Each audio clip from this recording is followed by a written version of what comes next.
Hey everybody, Woo Make Creations here, and we want to show you what we're doing today. It's Sherry behind the camera and G in front of it and doing the sewing.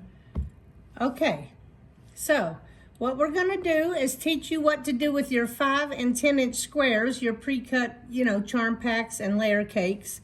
Something easy for you to do, and this is what it ends up. A square in a square. Okay, so first you'll want to make sure your square is nice and ironed. Here's my 10-inch square. So first I'm going to fold it in half, like that. I'm going to hold it and put a crease in it. And you'll see why in a minute. And then I'm going to turn it the opposite way and make a crease in it. So essentially you're finding the midpoints on your fabric just by folding it in half. So what we're going to do is we're going to be using these markings to line this up with. So here's a line here and a line here. So next we're going to take our 5-inch square and do the same thing. We're going to find the midway points on it.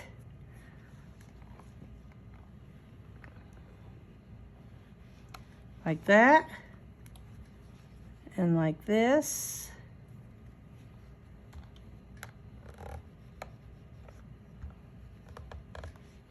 Okay. Now I can see my lines here.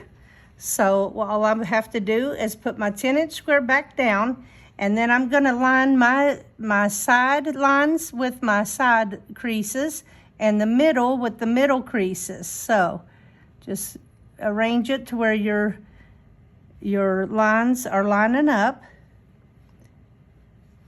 Okay. And next we'll show you what to do after that. Okay, so now that you've got that lined up, we're going to fold over this and make sure you can feel when your fabric is underneath there, and it should be lining up here at the halves also. So I can feel that my fabric is underneath there. So I can put a clip in it and move it to the other side. Flip it around. So this is the way it feels comfortable to me to fold it in. So I'm going to fold that one in as well. Feeling for my square underneath there. And now I'm going to take this right to my machine, and I'm going to sew with a 1/4 inch seam allowance and a 2.4 stitch length is what I like to sew with. And here we go. I'm just going to do a couple back stitches there. I'm going to come through the whole thing. Couple back stitches. Okay, and now we'll go to the other side. Just smooth it out again.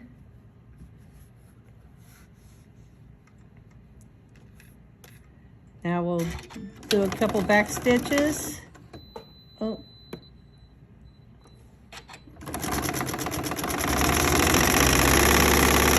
Just sew 1/4 inch all the way through.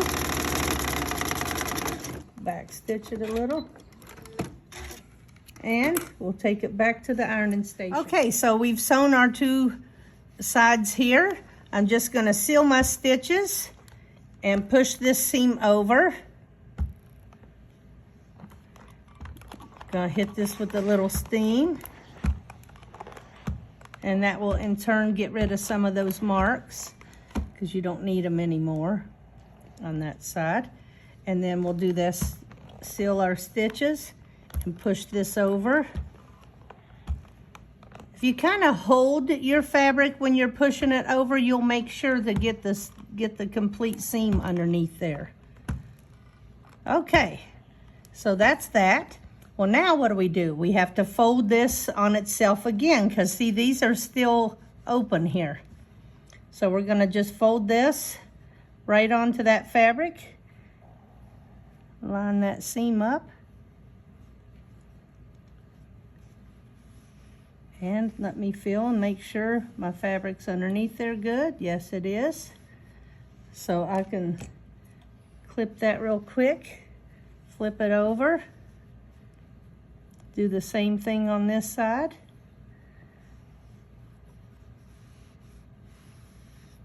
Kind of press it in with my fingers and then take it to the machine and sew it at 1/4 inch. Now you can backstitch if you're comfortable with backstitching. You can backstitch here, or you don't have to. It's going to get sewn into another block anyway, so just going to 1/4 inch sew this. I'm just so used to backstitching, but it's totally not necessary.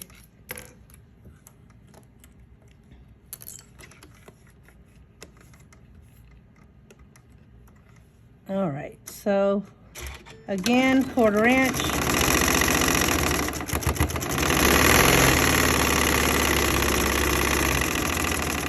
Okay, now we're gonna take this out and do the same thing. Seal our stitches and then push our seam over. I like to get the steam going. Some people don't like steam at all, and I always have water in my irons. So I think I need more water in this one. But there you have it, a square in a square. Looks like you did so much work and you really didn't. So hope you enjoyed this tutorial. And keep an eye out for a future video that will show you what we're going to do with these squares.